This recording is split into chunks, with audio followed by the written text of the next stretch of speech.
ये मेरी पहली फिल्म है एज ए डायरेक्टर। इससे पहले मैं राइटर था मतलब टेलीविज़न राइटर था, जो कि मैंने छोड़ दिया है अब। और मैं सबसे पहले बता देना चाहता हूँ, ये जो फिल्म है रिलीजियस फिल्म नहीं है। अब आप लोग सवाल पूछ सकते हैं। ये पहली फिल्म है आपकी और देख के एक बोलते हैं ना रूंगटे खड़े हो गए।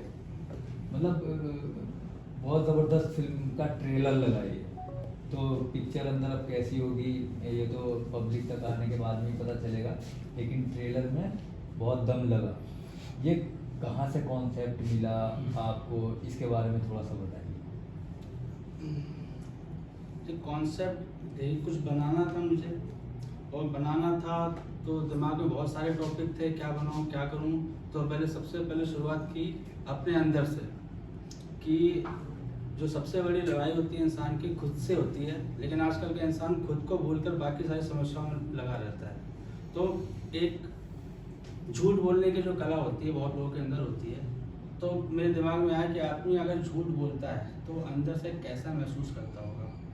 तो उस आइडिया को लेकर मैंने एक पूरी की पूरी कहानी बना डाली और उसी के ऊपर पूरी फिल्म बनी। अच्छा, इस फिल्म के राइटर भी आती हैं? राइटर भी। अच्छा सर, हमने देखा कि आपके फिल्म के प्रोड्यूसर एक मुस्लिम है हाँ जी।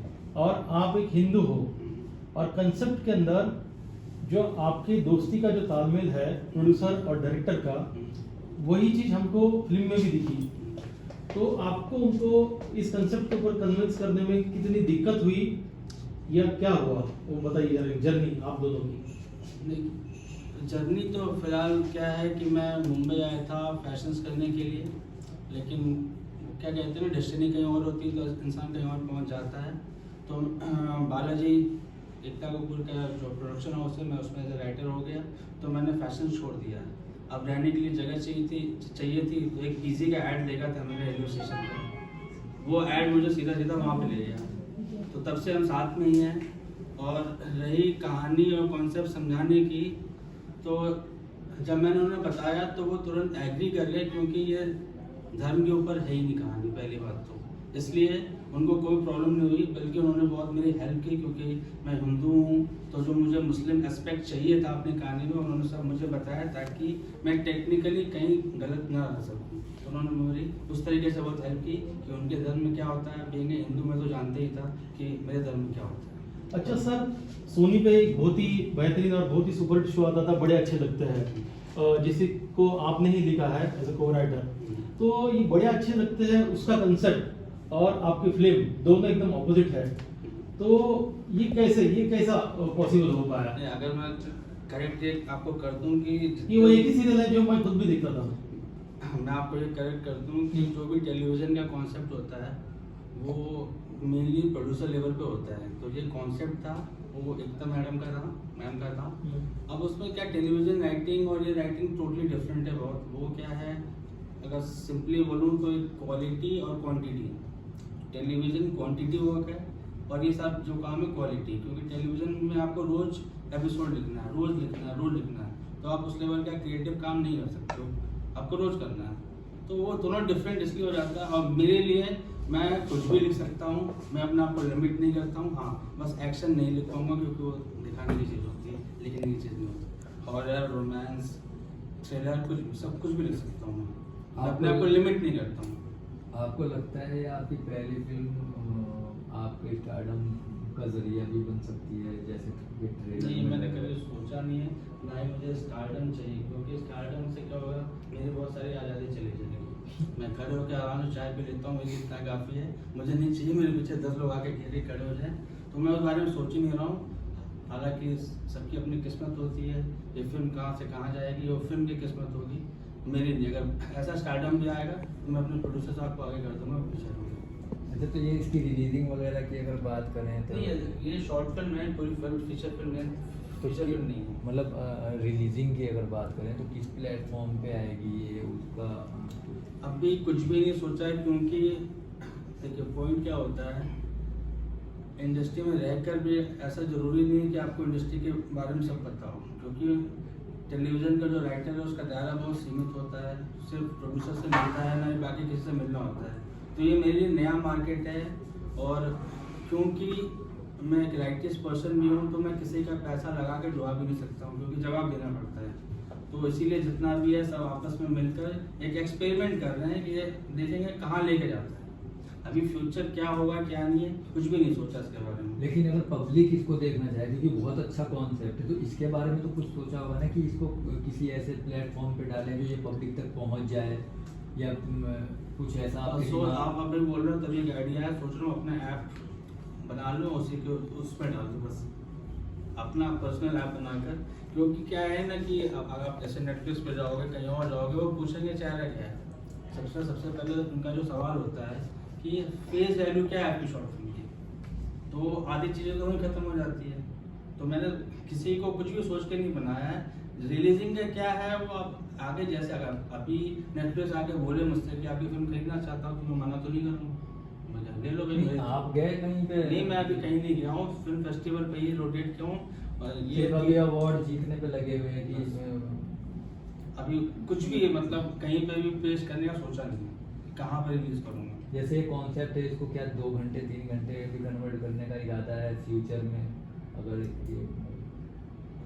अगर मैं पर्सनली उस पर काम नहीं करना चाहूँगा, भले कोई राइट्स लेना चाहे तो ले ले, क्योंकि मुझे मालूम है मैं जब टेक्निकली इसके अंदर और घुसूँगा तो क्या क्या प्रॉब्लम्स होंगी, जो कि मैं चाहता नहीं हूँ। सेंटिमेंट्स वगैरह मुझे सब अच्छा नहीं लगता है कि किसी के सेंटिमेंट्स से कष्ट को हर्ट करो। तो ये किस किस फेस्टिवल में इसको दिखाने का इरादा है? अभी भारतीय इंटरनेशनल फिल्म फेस्टिवल में मुझे अगर सच बताऊं तो मुझे फिल्म फेस्टिवल्स के बारे में भी कोई जानकारी नहीं थी। स्टार्टिंग में एक मतलब इंटरनेट के थ्रू ही मैंने पहले एक अयोध्या फिल्म फेस्टिवल था उस पर डाला था, फिर जयपुर इंटरनेशनल फिल्म फेस्टिवल, फिर तीसरा मेरा इंडियन पैनोरमा था 4th ईयर। तो अब आगे जो है वो विक्रांत जी ही मुझे गाइड करेंगे कौन कौन से, क्योंकि मुझे सच बताऊं तो कांस एकेडमी अवार्ड्स, बर्लिन, जो इंटरनेशनल लेवल इनका नाम सुना है उन्हीं का सुना हुआ है, बाकी मैंने कुछ भी ज़्यादा सुना नहीं। तो सब मुझे विक्रांत जी गाइड करेंगे कहाँ कहाँ जाना है, कहाँ कहाँ क्या करना है।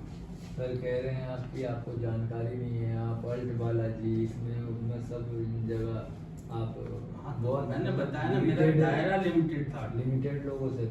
तो भारत इंटरनेशनल फिल्म फेस्टिवल के बारे में क्या बोलेंगे? विक्रांत जी आपको कितना सपोर्ट कर रहे हैं, इनके बारे में क्या बोलेंगे कि इस तरह की फिल्मों का जो जैसे कि कॉन्सेप्ट इतना अच्छा है, अगर आपका दिखाया जा रहा किसी को पसंद आ गई और कोई बोले कि इसको 2 घंटे 3 घंटे में कन्वर्ट करो इस कॉन्सेप्ट को, तो फिर क्या सोचेंगे? और डायरेक्टर आप ही रहेंगे तो फिर क्या आपका दिमाग? देखिए मैं आज में जीता हूँ, जब ऐसा कुछ होगा तो उस समय उसी मोमेंट से सोचना शुरू करूँगा। अभी से मैं सोच कर कि क्या होगा क्या नहीं होगा वो सब डाइसी वाला जहाँ थोड़ा मतलब सर्टेन नहीं है ना, तो मैं ऐसे कैसे बोल दूँ। मतलब अगर कोई ऐसा ऑफर आ गया तो मैं उस टाइम पे सोचूंगा मेरा सिचुएशन क्या है क्या नहीं है।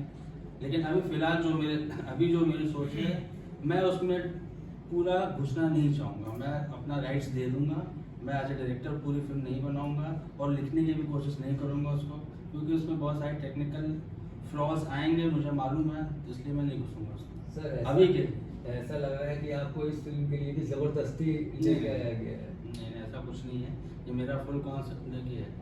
आपको बीइंग ए इंसान मुझे मालूम है कि मैंने क्या बनाया है, और बीइंग ए इंसान मुझे मालूम है जब भी लोगों के सामने फिल्म चलेगी तो लोग उसको किस तरीके से लेंगे, मुझे दोनों पहलू मालूम है।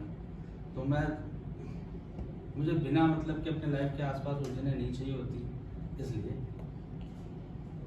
विक्रांत जी के बारे में क्या बोलेंगे? विक्रांत जी भारत इंटरनेशनल फिल्म फेस्टिवल के बारे में क्या बोलेंगे? इसके बारे में कुछ बताइए।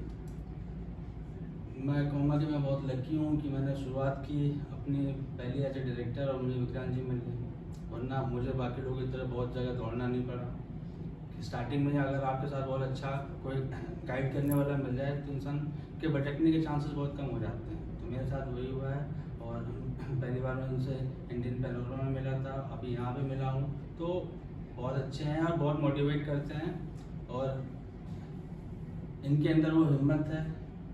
हिम्मत मेरे अंदर भी ऐसा नहीं है कि नहीं है, मैं भी लड़ सकता हूँ, लेकिन बस ये है कि जो स्टार्टिंग की उलझन होती है उसमें फंसना नहीं चाहता हूँ। लेकिन विक्रांत जी रहेंगे तो फंस भी जाऊँगा, फंसा भी लूँगा खुद को, ऐसा कुछ नहीं है। अच्छा, एज अ डायरेक्टर या एज अ राइटर अगर आपको अवार्ड मिलेगा, वहाँ पे आप खुद जाएंगे लेने के लिए या वहाँ पे प्रोड्यूसर को आगे कर देंगे? नहीं, मैं ही जाऊँगा। वहाँ पे अगर अवार्ड मेरे लिए होगा तो मैं ही जाऊँगा, अगर एक्टर के लिए होगा तो मैं थोड़ी जाऊँगा लेने के लिए, एक्टर ही जाएगा उसमें। और कोई आपको बोले कि 3 घंटे की इसको फिल्म को कन्वर्ट करो नहीं। एज अ डायरेक्टर, तो वहाँ पे आप एग्री नहीं करेंगे? नहीं, मैं ये नहीं कह रहा हूँ कि मैं एग्री नहीं करूँगा, मैं दे तो रहा हूँ। मैं पर्सनली उस पर सोचने के लिए थोड़ा सा, क्योंकि देखिए पॉइंट क्या है कि ये कॉन्सेप्ट मैंने शॉर्ट फिल्म के हिसाब से सोचा होगा, ठीक है। अब उसमें मुझे अगर फीचर फिल्म बनाने के लिए कहा जाएगा तो मुझे मालूम है उसको ज़बरदस्ती ड्रैग किया जाएगा फिल्म में। किस एज ए क्रिएटिव आदमी जो मैं उसके बारे में जैसा मैं सोच रहा हूँ कि अब उसमें ज़बरदस्ती की चीज़ें ठूसनी पड़ेंगी मुझे बिना मतलब के। तो जो मैं बात बताना चाह रहा हूँ शॉर्ट फिल्म में, वो बात फीचर फिल्म के लेंथ में नहीं आ पाएगी, क्योंकि वो है ये भी थोड़ा सा। मैं अभी बैठ के जैसे बनाने के बाद देखता हूँ 25 मिनट की फिल्म है तो मुझे लगता है कि ड्रैग किया हुआ है, उसको मैं 15 मिनट में भी ख़त्म कर सकता था, लेकिन 25 मिनट लगे।